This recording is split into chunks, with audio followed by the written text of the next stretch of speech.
Salve, salve! Sejam bem-vindos ao resumão antagonista da semana. O tema mais debatido em Israel, na Europa e nos Estados Unidos é fronteira. No Brasil, geralmente é besteira, de modo que ainda no fim de semana passado o noticiário evidenciou as consequências dessa indiferença. A facção criminosa PCC, o primeiro comando da capital, contrabandeia armas e drogas de traficantes venezuelanos pela fronteira de 1.403 quilômetros que separa o norte de Roraima da Venezuela, lá por onde também tem passado milhares de refugiados da ditadura de Nicolás Maduro.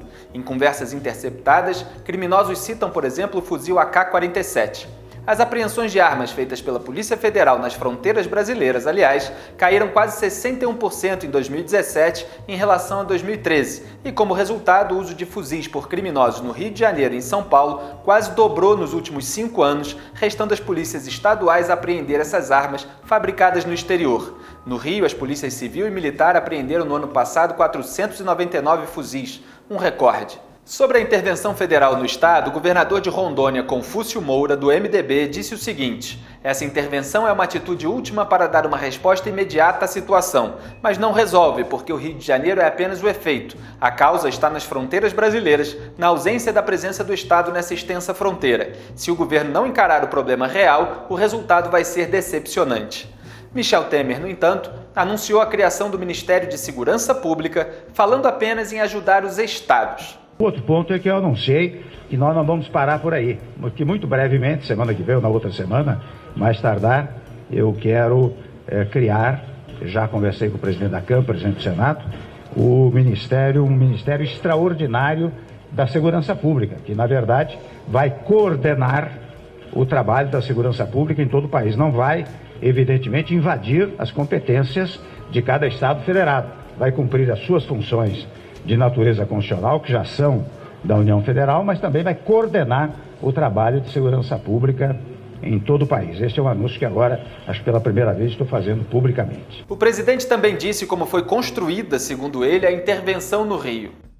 A intervenção, registro a todos, foi construída em diálogo com o governador Luiz Fernando Pezão. E eu comunico que nomeei interventor o comandante militar do Leste, general Walter Souza Braga Neto, que terá poderes para restaurar a tranquilidade do povo. As polícias e as forças armadas estarão nas ruas, nas avenidas, nas comunidades e unidas combaterão, enfrentarão e vencerão, naturalmente, aqueles que sequestram do povo as nossas cidades. O ministro da Defesa, Raul Jungmann, disse que as operações no Rio precisariam de mandados coletivos de busca e apreensão. Na realidade urbanística do Rio de Janeiro, você muitas vezes sai com uma busca e apreensão numa casa, numa comunidade, e o bandido se desloca. Né? Então você precisa ter algo que é exatamente o mandado de busca e apreensão e de captura coletivo, que já existiu, que já foi feito em outras ocasiões, ele precisa voltar para uma melhor eficácia do trabalho. Embora as pesquisas mostrem que a maioria dos cidadãos brasileiros é a favor da intervenção, tanto no Rio quanto em seus respectivos estados, petistas como a deputada Maria do Rosário aproveitaram para fazer demagogia com a velha retórica da luta armada contra o regime militar.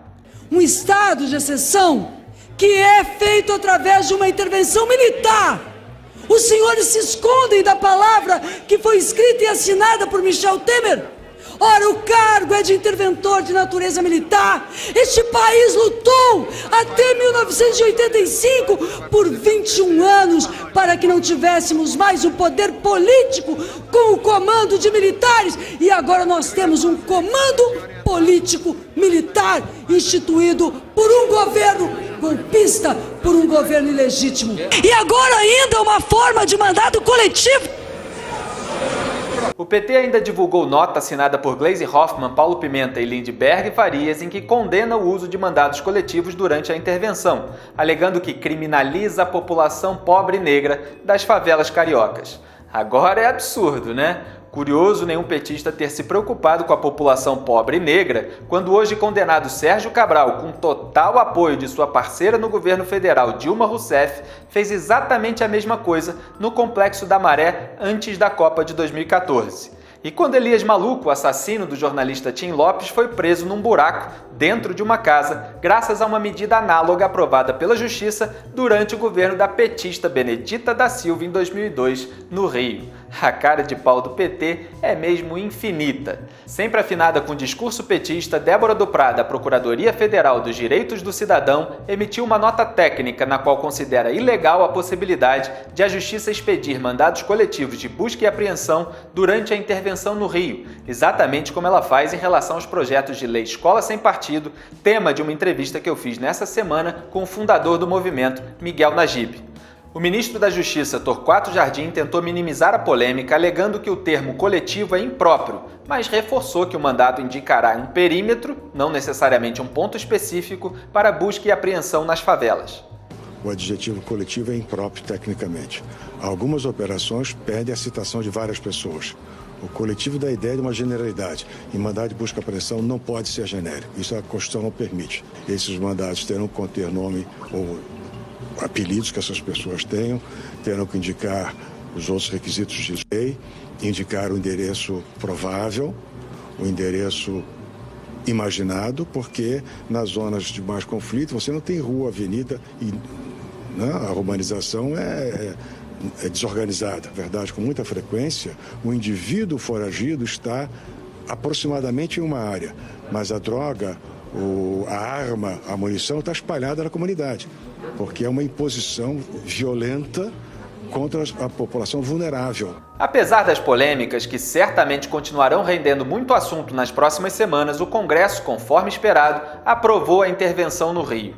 Na votação da Câmara, na segunda-feira, foram 340 votos a favor e 72 contra, além de uma abstenção. A deputada e relatora Laura Carneiro, do MDB do Rio, sugeriu ao Executivo dar poder de polícia aos militares e garantir que sejam julgados somente pela Justiça Militar e não pela comum, caso cometam alguma irregularidade durante as ações. No Senado, na terça, o placar foi de 55-13, também com uma abstenção. Elcinho Moco, marqueteiro de Temer, não escondeu o propósito eleitoral da medida. Ele disse que o presidente tenta se recolocar no tabuleiro e que Temer jogou todas as fichas na intervenção. Resultado, Alexandre Parola, o porta-voz do presidente, convocou um pronunciamento para dizer que a intervenção não tem caráter eleitoral e que o presidente não se influenciou por nenhum outro fator a não ser atender a uma demanda da sociedade. O presidente da República reitera que toda e qualquer decisão de governo é regida exclusivamente pelas reais necessidades de encontrar soluções para os problemas do povo brasileiro.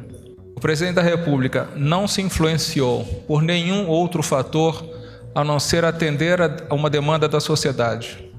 É essa a única lógica que motivou a intervenção federal na área da segurança pública no estado do Rio de Janeiro. Entre a confissão e o desmentido, eu fico com a primeira, mas lembro que é comum em política tomar medidas certas pelos motivos errados. O problema de Temer é que até as medidas certas de seu governo são tomadas de modo destrambelhado. A agência Fitch ainda rebaixou a nota de risco do Brasil de BB para BB-, como reflexo de persistentes e grandes déficits fiscais, um alto e crescente fardo da dívida pública e a falta de legislação sobre reformas que melhorariam o desempenho estrutural das finanças públicas, como a da Previdência, que acabou adiada. Por falar em finanças públicas, o PSDB fez companhia ao PT no noticiário de propina da semana. Ex-executivos da OAS e da Andrade Gutierrez contaram à PF que, em troca de contratos de obras do Rodoanel, fizeram repasses para a campanha de José Serra ao governo de São Paulo em 2006. Serra e Lula, dois homens de história. Dois líderes experientes. E na quinta-feira, a Operação Integração, 48ª fase da Lava Jato, atingiu o governo tucano de Beto Richa, no Paraná, com a prisão do diretor-geral do Departamento de Estradas de Rodagem, Nelson Leal. A investigação apura corrupção, fraude a licitações e lavagem de dinheiro na gestão das concessões de rodovias federais no estado. A operação de hoje simplesmente é a tentativa de investigar uma ferida aberta no estado do Paraná, que são as altas tarifas do pedágio e suas justificativas. Já a situação do condenado Lula piora a cada dia. No caso do triplex do Guarujá, sua defesa apresentou os embargos de declaração que devem ser pautados para julgamento no fim de março, quando 2 dos 3 desembargadores do TRF4 estarão de volta das férias. Uma vez julgado o recurso, Lula poderá ser preso. No caso do sítio de Atibaia, o escrevente João Nicola Risse confessou ao juiz Sérgio Moro ter elaborado minutas de venda dos imóveis que formam o sítio Santa Bárbara,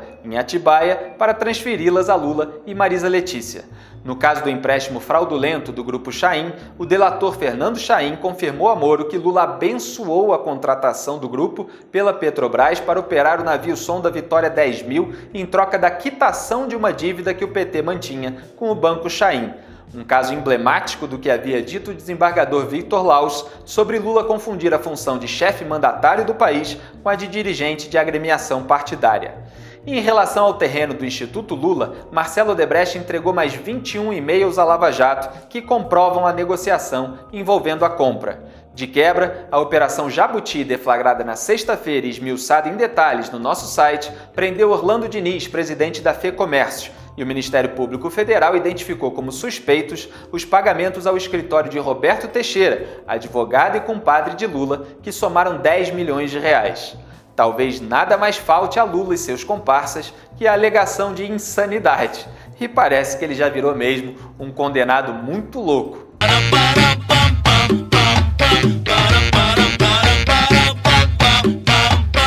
Em Belo Horizonte, o petista deu a seguinte declaração: eles estão lidando com um ser humano diferente, porque eu não sou eu sou a encarnação de um pedacinho de célula de cada um de vocês. O antagonista pede encarecidamente que Lula nos inclua fora dessa, porque roubar pedacinho de célula já é demais. Eu sou Felipe Moura Brasil e esse é o resumão antagonista da semana para vocês, leitores. Um grande abraço e até a próxima.